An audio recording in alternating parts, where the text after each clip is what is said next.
Please like this video. It will really help this story reach as many people as possible. Thank you so much for your support. She set her mug down and didn't look up. I told Kendra I'd meet her for coffee. I was holding 2 tickets to the Wednesday doubleheader. We haven't been out in 3 weeks. That's not true. It is. She brushed a crumb off the counter. I need girl time. You understand. I glanced at the tickets, then at her shoulder. Sure. I'll give your seat to my neighbor. He yells less than you. The joke landed with a hollow thud. She hooked a strand of hair behind her ear and checked her phone. That was the moment it shifted from busy to absent. Something small, but real. I told myself it was just a season, an overbooked month, too many commitments. If I'd known where it was headed, I would have saved myself a lot of sleep. I still tried. I cooked on Sundays. I kept the house running, did the oil change, mowed her parents' yard when her dad tweaked his back. I thought effort would call her back to earth. It didn't. The first week after the coffee dodge, she stayed late at team meetings. Then she started sleeping with socks on and calling it exhaustion. I'm not a boy. I don't need fireworks every night. I do need warmth.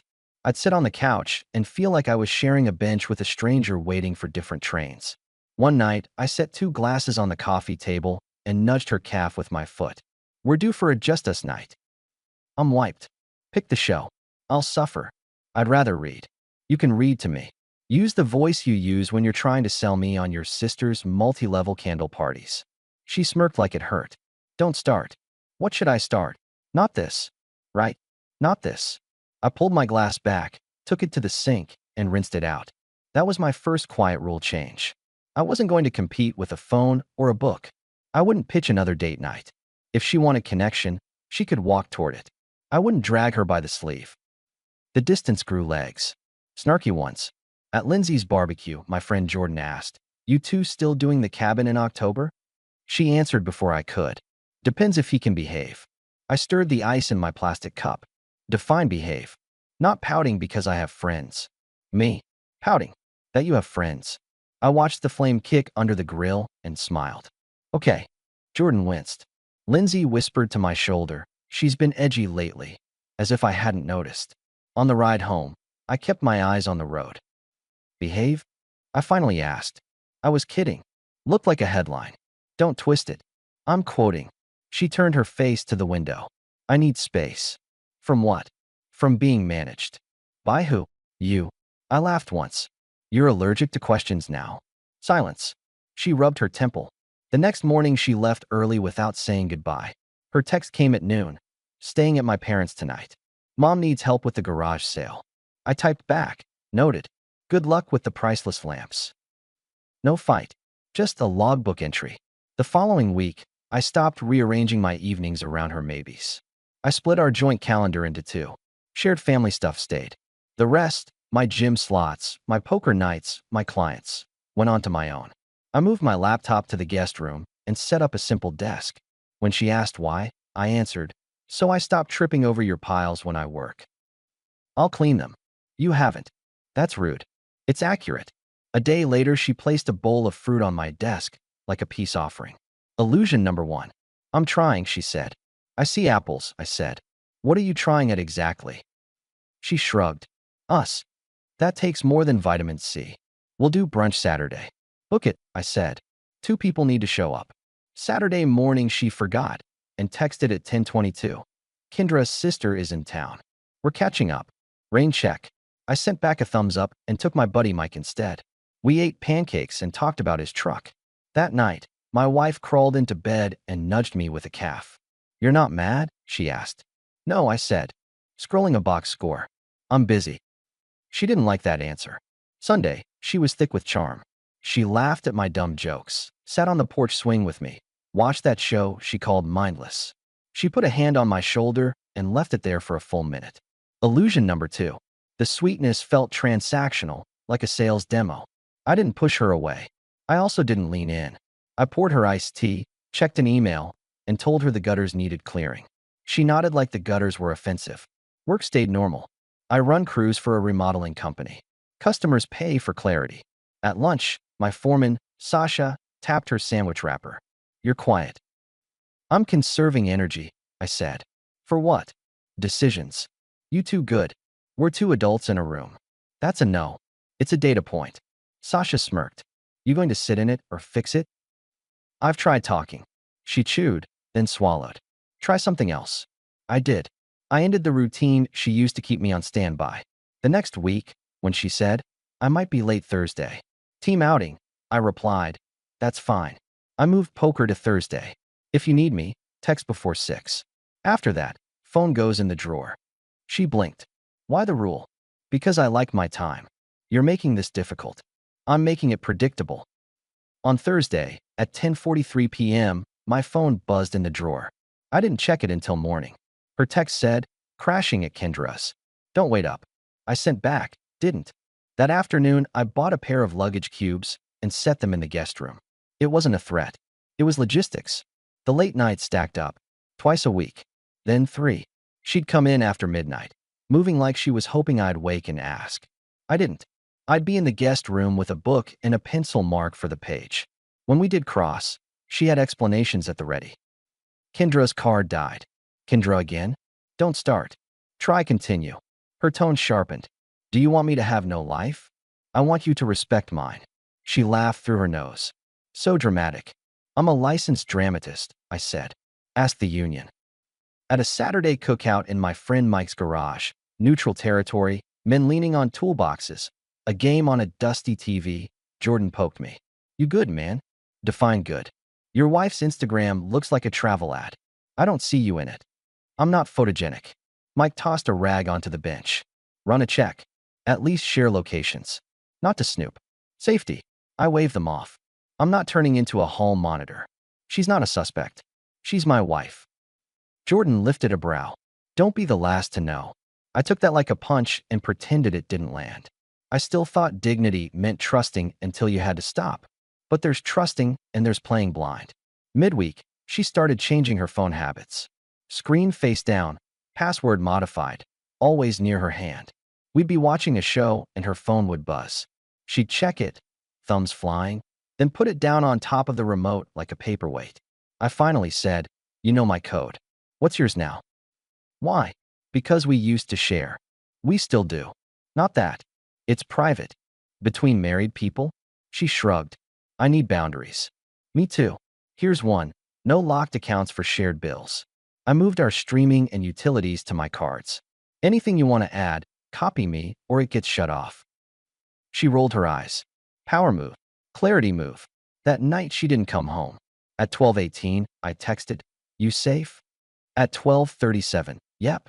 Kendra's. Go to sleep. I stared at the ceiling. I'm a boring guy with a steady pulse. I don't make speeches into the dark. I also don't ignore math.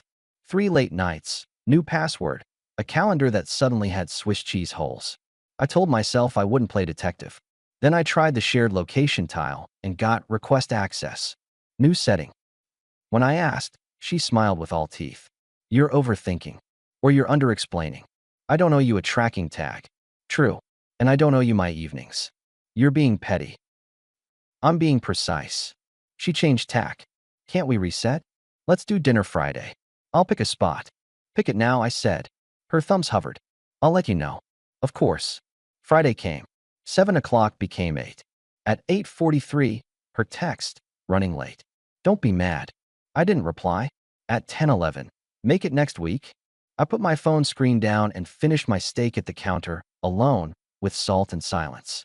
The next morning, I called a number Mike had given me months ago, tucked in my wallet because he said, just in case you ever need to find your wallet. The man answered on the second ring. Stone. Caleb? Mike's friend. I need clarity. You want it clean or loud? Clean. Name, routines, car. Give me 48. I gave him the data. I made coffee and went to work. I installed a backsplash and didn't cut my fingers. That night, I slept like a man who had decided something but not yet admitted it. 2 days later, Caleb sent a zip file to a private email he set up for me. The subject line was a date and timestamp. Let me pause the story for just a second. If you're still listening, please hit the like button on this video. It really helps YouTube show this story to more people. Thank you so much for the support. Now let's get back to the story.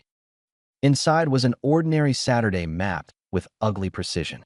Photos at a small restaurant. A booth. My wife and a man with the kind of smile guys wear when they're selling insurance or themselves. The report had addresses, timestamps, even the valet stub number. Then an apartment building. The two of them at the entrance. The same man's car. A list of dates from the last 3 weeks with matching photos and receipts. Names, places, times. My hands didn't shake. That would have been too cinematic. I scrolled the file like a contractor reviewing a punch list. I called Caleb. You thorough? I asked. I don't hand in half jobs. You get his last name? Right there on the dry cleaning pickup. You get his situation? Married. Wife's name is on the mailbox. Thanks, I said. You want me to send him a postcard? I don't need you to deliver anything. You will. I handle my own house. I stared at the laptop a little longer. Then I closed it like finishing a book I didn't plan to reread. There was a moment, quiet, exact, where something inside me stood up and walked out. Respect packs quickly when the facts are this clean. I called Jordan and Mike. We met that night on Mike's back deck. Jordan looked at me, then at the folder on my phone. Don't sit on this, he said. I'm not. Mike rubbed his jaw. You going to try a talk? I'm past talks. Then end it right. The papers go in tomorrow. Good. Jordan leaned forward. Do it tonight. She's out, I said. Same man. Same building. Mike shook his head slowly, like he was listening to a distant radio. She expects to come home to the usual. Not tonight, I said. I woke at 6 the next morning, printed what I needed, went to a notary, and filed what the state required. No drama, no speeches. On the way home, I bought boxes and a pack of black markers. I stacked them in the hallway. Her side of the closet had more handbags than logic. I packed them with labels. When I was done, the hallway looked like a small moving company had gotten lost. At 8, I called her. She sent me to voicemail on the second ring. At 9, I texted, we need to talk. At 10, nothing. At 11, she sent, busy. Call later. I replied, don't bother. Stay with him. My line to you is closed. Your things will be at the door at 8 a.m. The dots appeared, vanished, then nothing. 10 minutes later, our front door banged open, and she came in like she'd outrun her own choices. She saw the boxes, the labels, the suitcase I'd laid open on the rug. What are you doing? Her voice hit the wall and fell. Organizing, I said, folding 2 of her gym shirts and setting them in the suitcase. You were busy, remember? Stop. Put that down. You want to do it yourself? Fine. Saves me time. I held out the pile. She didn't take it. You're acting insane. I'm acting efficient. You can't just. I already did. I pointed at the stack of papers on the counter. And I filed. She froze. You filed what? Out. You can't just decide that. I did. You need to talk to me first. I tried for months. That's not the same. You're right. Talking is not the same as watching you build a second life across town. Her face went slack. What are you even saying? I picked up my phone and tapped a thumbnail. I didn't hand it to her. I angled it where she could see. Restaurant. Booth. Apartment entrance. Dates. Timestamps. The kind of detail no one can wave away. I swiped, slow, methodical. Her fingers fluttered around her mouth and then fell. It's not what it looks like. It looks like routine. He's a friend. He's married. She swallowed. We were just talking. In his kitchen? Stop. You want to call his wife and tell her about all the talking? No, she whispered, then louder. No. Please, no. You don't want to talk anymore? Her knees touched the edge of the couch, and then she sat sharply. I made a mistake. You made a schedule. It's not serious. It was serious enough for passwords and lies. I can fix it. You already broke it. She pushed air through her teeth, grasping for a tone that had always worked before. You're being cruel. I'm being final. I can change. I've seen your changes. They happen right after a boundary. Then they end when I relax. That's not fair. It's accurate. Tears gathered. I didn't move. She said, if you tell her. I won't. Pack your things. She nodded, small. You promise? I promise you'll be out tonight. She stared hard at the suitcase like she could make it vanish. Then she moved. She took an armful of shirts to the bedroom. Drawers opened and shut. 15 minutes later, she rolled the suitcase to the door and paused. You don't have to do this. I do. We have years together. Yes. And I spent all of them paying attention. I'm sorry. You're sorry, I know. She touched the doorknob. Please don't contact her. I can. We can end it quietly. I stared at her hand on the knob. You'll be fine, I said. And when she looked at me like I'd thrown a knife, I added, you're resourceful. The door shut. I stood there. There's a temptation, in a moment like that, to burn the house down metaphorically, to call everyone and light up the sky. I didn't. I set her suitcase on the porch and texted Mike. Done. He sent back a fist. The next morning, my truck idled by an address I recognized from the report. A tidy blue house with a maple tree in the yard. I rang the bell, holding nothing in my hands. The woman who answered was my age, maybe a year younger, wearing jeans and a t-shirt with a paint smudge on it. The look on her face said she had a sixth sense for bad news. Can I help you? She asked. I think so, I said. Are you Natalie? Yes. I'm Mark. I'm sorry to bring this to your door. I thought you'd want to know something I just learned. Her mouth tightened. About what? Patterns, I said. Your husband and my wife. She leaned one shoulder against the frame like she needed it to stand. Okay, come to the porch. I told her exactly what I had, offered to show proof, and watched her eyes do arithmetic with the dates. She didn't sob. She nodded the way someone nods when a puzzle piece finally clicks, and they wish it hadn't. Thank you, she said, quiet but firm. I had a feeling. The late grocery runs. The sudden gym membership. It's not your fault. Doesn't feel like that matters. It will later. She asked to see the report. I showed her. She didn't flinch. She looked me in the eye. I appreciate you telling me. Most people wouldn't. Most people don't want the mess. Truth is cleaner. She exhaled long. I owe you a coffee. Another time, I said. Take care of yourself. 2 hours later, my phone lit with my wife's name. I took the call. You promised, she shouted before I could breathe. You said you wouldn't tell her. You asked me not to. I said, you'll be out tonight. I kept that part. The rest wasn't a contract. You're going to regret this. I already regretted other things. This isn't one. You. I ended the call and blocked the number. I'm not a man who blocks people as a rule, but I'm also not a man who leaves doors cracked for drafts. By evening, the air in the house felt different. It wasn't joyous. It was clean. I moved her boxes into the garage and put them in a neat stack. If she needed a pickup time, she could coordinate through her sister. I texted her sister. Boxes in the garage. Pick a time this week. I won't be here. Short. Civil enough.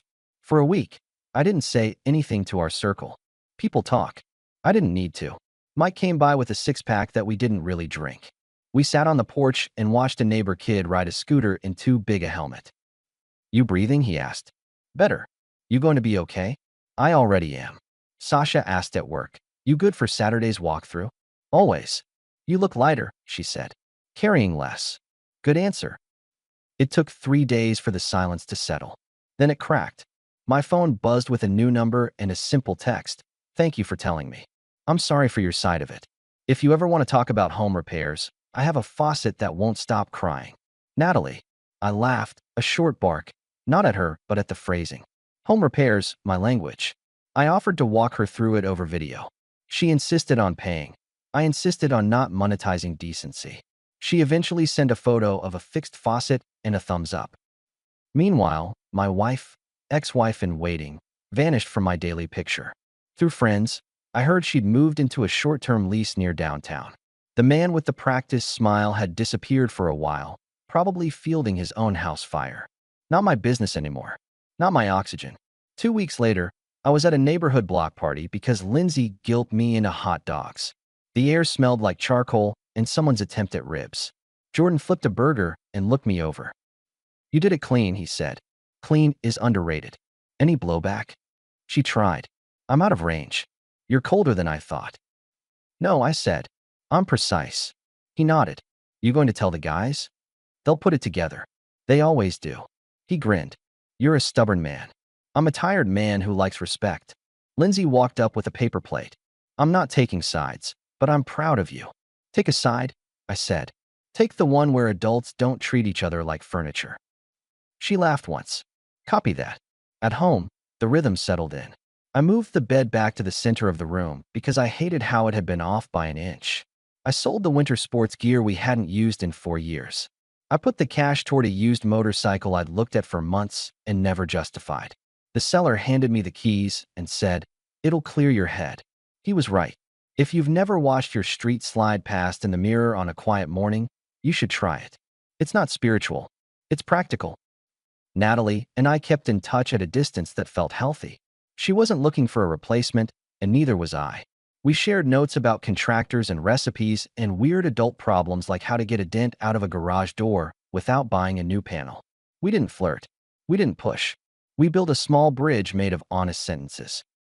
My ex tried one more time through an email with a subject line that said, "Closure."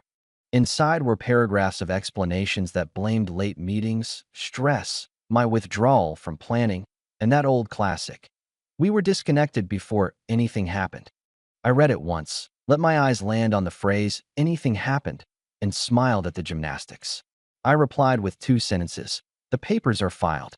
Coordinate the rest through your sister. No jokes. No stings. I'm funny when I'm happy. I wasn't performing for her anymore. A month out, I stopped doing inventory in my head. That's a man's habit, tallying what he paid, what he lost, whether he made the right call. The ledger finally balanced. My days were filled, work sites, a rebuilt porch swing, an actual Saturday nap. I kept the guest room as an office because I liked the distance it gave me from the kitchen and its memories. I bumped into her once at the grocery store. She reached for the same bag of salad and then pulled her hand back like the lettuce might bite. "Hi," she said. "Afternoon," I answered. "You look different." "Sleep will do that." "How are you?" "Good." "You look thinner."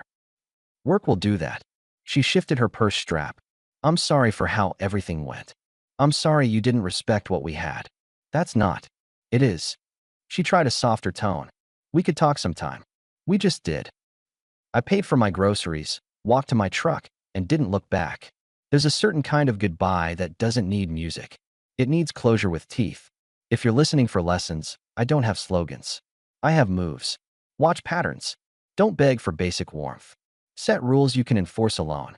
When the facts are done talking, act. There's nothing heroic in standing in a burning room because you're proud of your lungs. I don't police people. I don't trail cars. I don't hack phones. But I'll verify what affects my house. When it broke, I didn't build a stage. I took out the trash. Simple, boring, adult. I still keep the luggage cubes in the guest room. Not as a threat, as a reminder that logistics matter, and so does self-respect. And if you're wondering whether I told Natalie, after a few months, that the faucet job was the most honest conversation I'd had in a long time, yeah, I did. She laughed and said, "Funny. Same here." We left it there. Two sane people on opposite porches, waving with coffee in hand. The last thing I said to my ex, really said, was the line I sent before she burst through the door that night. "My line to you is closed." It wasn't rage. It was a policy. You want to know the beauty of policies? They don't argue. They operate. Since then, I've fixed 3 porches, bought that motorcycle outright, taken a weekend road trip to a lake a couple hours out with Mike and Jordan, and started showing up to my own life like I'm on the schedule. The house is quieter. The kitchen's cleaner. The mirror shows a man I recognize. Her side? Word through the grapevine is the man with the practiced smile went back to his house under heavy negotiation. My ex landed in a smaller apartment with a lease that doesn't like pets. That's not fate. That's math. You gamble comfort, you sometimes lose it. I don't celebrate that. I note it. Here's the part people always ask. Do I miss her? I miss who I thought I was married to. I don't miss living in a room where respect had to beg for a chair. So when someone tells you, "You're overreacting," translate it to, "I don't like your boundaries."